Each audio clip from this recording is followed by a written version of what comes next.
Africa lies strategically between the Americas and Asia. It is a vast continent, stretching from Egypt in the north to the Cape of Good Hope in the south. It is a continent of high mountains, immense plains, rolling grasslands, deep verdant forests, burning deserts, expansive lakes, and great rivers. A continent of tremendous natural resources, many of them not yet developed. It also is the home of 150 million people. But it is haunted everywhere by the grim specter of disease, which constantly saps the strength of these people. Madura foot, leprosy, guinea worm, anthrax, smallpox, tropical ulcer, Kala-Azar, and sleeping sickness. Victims of sleeping sickness may fall asleep at any time, in any place, even while eating. In general, their bodies are insensitive.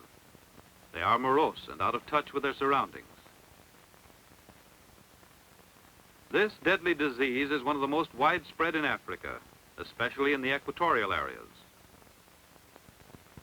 So effective have been its inroads that large areas where colonization was attempted had to be abandoned by both settlers and the natives.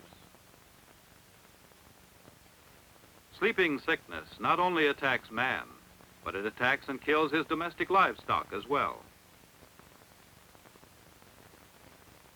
Sleeping sickness is caused by a protozoan organism, the trypanosome, which may be found in the cerebrospinal fluid, lymph, and blood of infected animals and people.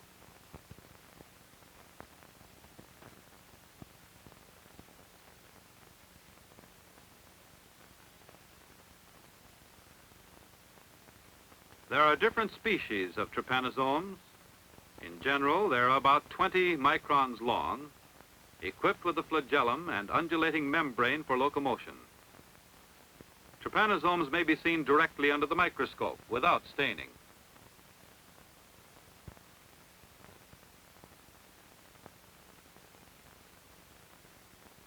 Domestic animals and people are exposed to the bite of the tsetse fly, which carries and transmits the trypanosome. Part of the life cycle of the trypanosome is spent in the vertebrate host, another part in the digestive tract of the fly. There are several species of the tsetse fly belonging to the genus Glossina. All species have the characteristic cleaver cell in the wing.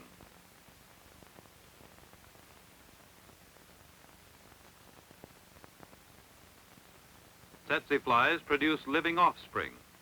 In the course of her life, the female tsetse produces up to 10 larvae. The larvae grow in the female and emerge fully developed.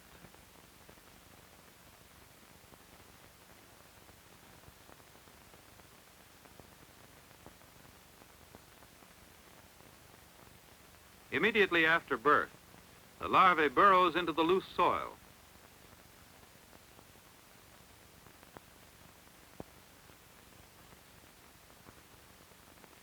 In a few hours, the pupa stage is reached, when the protective casing forms around the pupa.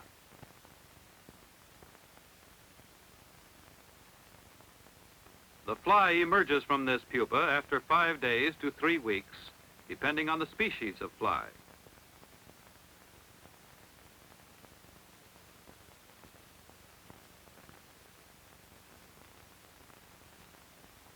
Another characteristic of all species of the tsetse fly is the long proboscis used for biting. Only about 1 out of 100 flies are infected, even in the sleeping sickness areas. But because of the mass of flies, the danger is great.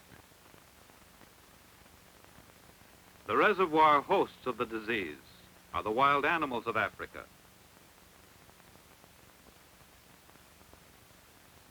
fly bites the animals.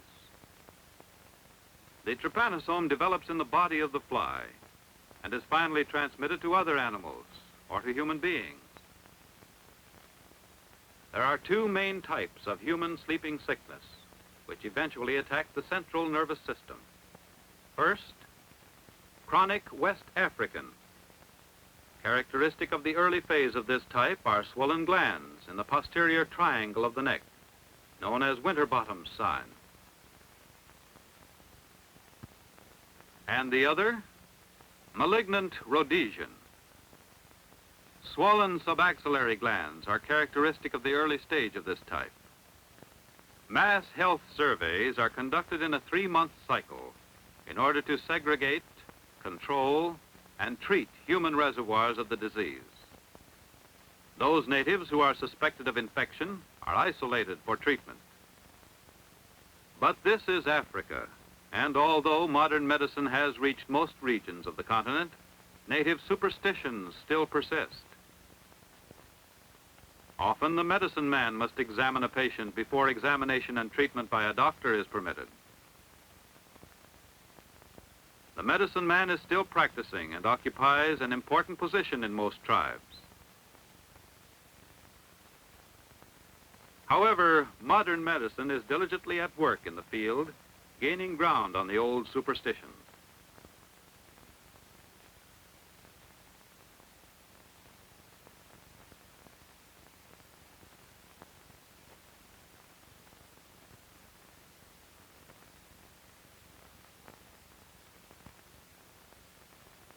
Characteristic signs of moderately advanced sleeping sickness are a positive Romberg, swollen feet, swollen face, hand tremor, the patella reflex increased in the moderately advanced stages, then lost in the late stages, the peculiar swaying gait associated with the disease, and a fluctuating fever, which forms a definitive saw-toothed curve.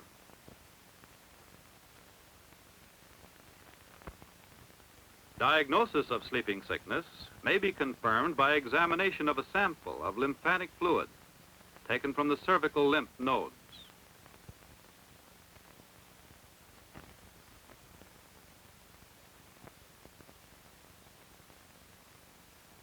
Prognosis of a given case is indicated by the Sicard-Cantilupe test. After the spinal fluid is taken, it is placed in a graduated tube. It is then heated over an open flame to boiling point. Trichloroacetic acid is added to the spinal fluid, and it is allowed to set for 4 hours until a precipitate forms. Measuring the amount of precipitate makes possible a prognosis. Other confirmatory diagnostic tests are cell counts in the cerebrospinal fluid, globulin, and protein and Pandy's test. In the late stages of the disease, a patient exhibits other manifestations of involvement of the central nervous system, such as loss of consciousness, loss of speech, inability to eat or drink, and weakness of muscles approaching complete paralysis.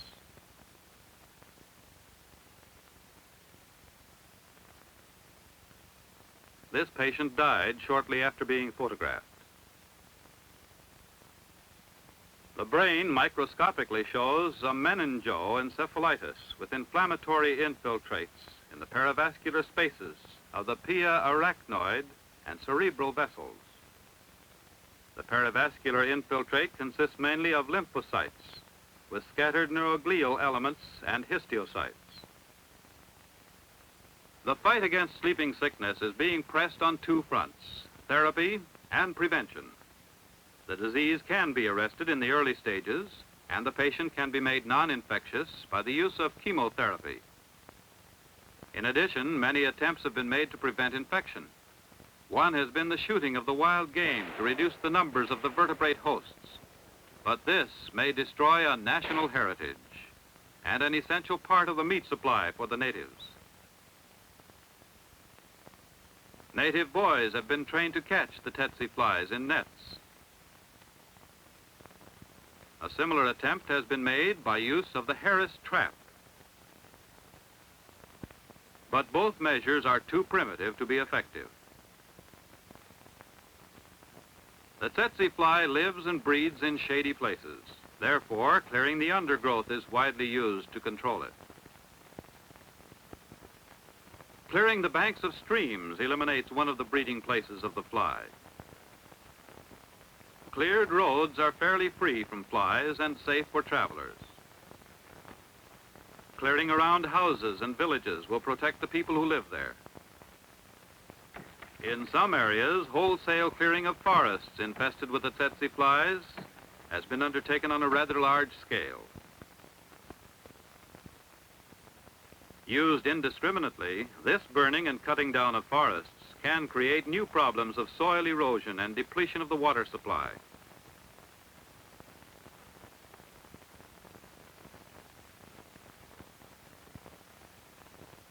The most modern and, without doubt, the most effective measure of controlling the fly is through the use of insecticides in its breeding areas.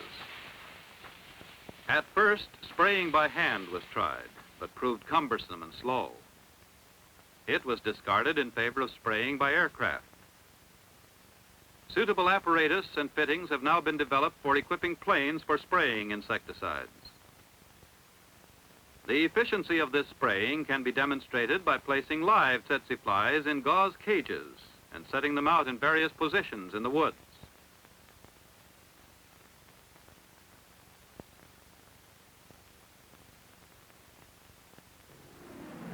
The insecticide is then sprayed over the area by planes flying just above the treetops.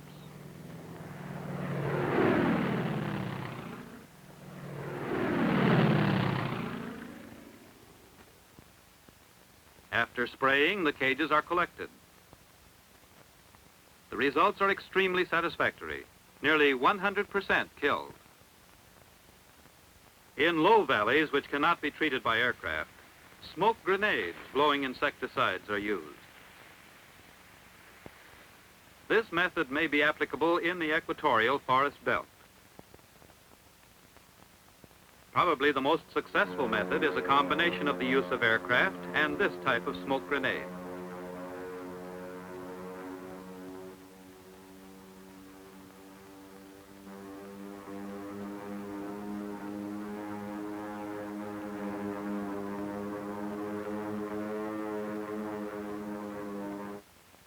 In a test area where spraying was tried, an average of 600 flies a week were being caught in Harris traps before spraying. It was only possible to catch 3 a week after spraying. Once, man retreated before the attacks of sleeping sickness. Today, with the help of science, he is advancing against the disease.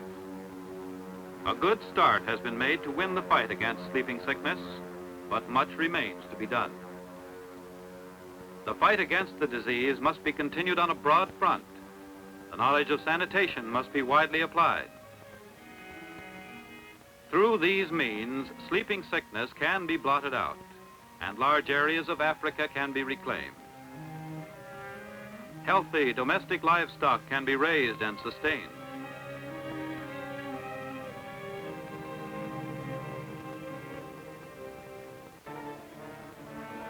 And finally, the lives of a great number of people can be enriched and immensely improved.